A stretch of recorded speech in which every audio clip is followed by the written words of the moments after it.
Hi, my name is Jonathan Christensen, Senior Insights Director at KLAS. I'm here to talk to you today about the upcoming changes to the Best in KLAS survey.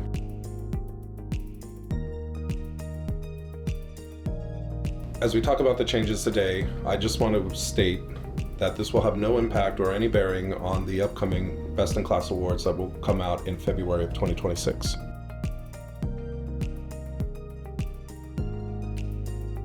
So why is KLAS making the changes?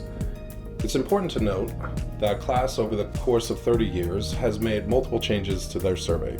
So this is not a one-off change that we are making. It's our most recent iteration of the survey.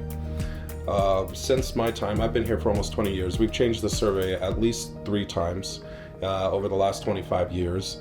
And those changes have streamlined the survey and made it easier and more accessible to the people that we're talking to. This latest change is no different from that. We're trying to streamline the survey, we're trying to simplify it, make it easier for those that we're talking to, make the interview process better, but also to streamline and make the insights that we are providing to the market more accessible and easier to explain. As we simplify the questions, we're going to have more time to focus on what really matters for these providers and payers that we're speaking with. The opportunities that we're given by simplifying the survey is more time to focus on what really matters, what their IT priorities are, what keeps them up at night, what they would like to see from their vendor partners or their services firms that would lead them to be more successful, what the true challenges they're facing.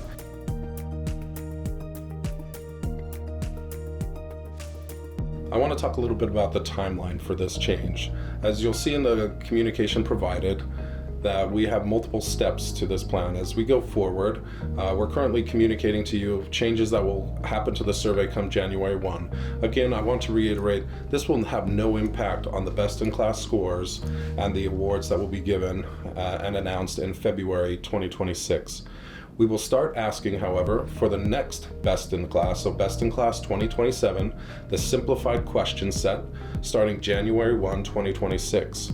Those questions and the survey will be asked for the course of the next year, but the revised questions that we're using, the simplified question set, will begin in January, and we will start to show the scores from this revised question set once the Best in KLAS data freeze is over. Once the Best in KLAS data freeze is over, starting on February 11th, the scores reflected on the website will be the simplified version of the survey going forward. We will have stripped out any reference to legacy questions in the scoring.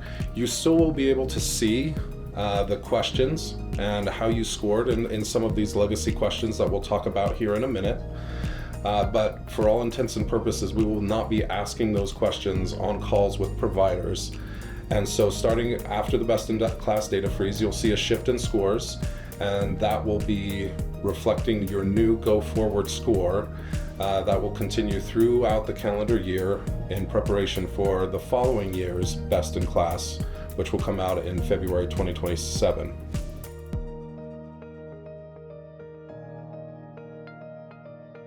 So I'm going to show you a graphic now that was also included in the landing page around what the transition looks like and what the go-forward questions are. On the right side, you can see the go-forward question set. They are also, each of those questions is mapped to a historical question.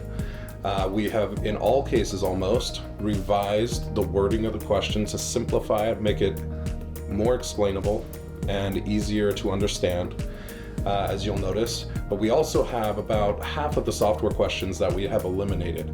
Those questions that don't map to any go-forward question are these legacy questions that I was referring to.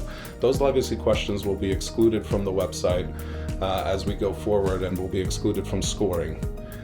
So with the simplified questions, you'll notice that we have eliminated, in the services case, 4 questions from consideration, and on the software side, 10 questions from consideration. As we simplify the questions, it really allows us to dive into more the why behind the ratings, really understanding what the expectations are for these core questions, what they're wanting from their vendor partners, from the firms that they work with.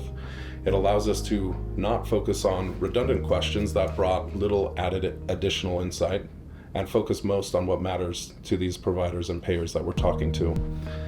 In terms of how it impacts the overall score, there's actually very little change to the overall scores as we look at this. We've seen a net change of about 0.3 in aggregate across all software solutions. and a net change of minus 0.3 for the services firms in aggregate. So plus or minus 0.3 around where our current averages is. It's a very small change overall in terms of the overall impact to KLAS's scoring.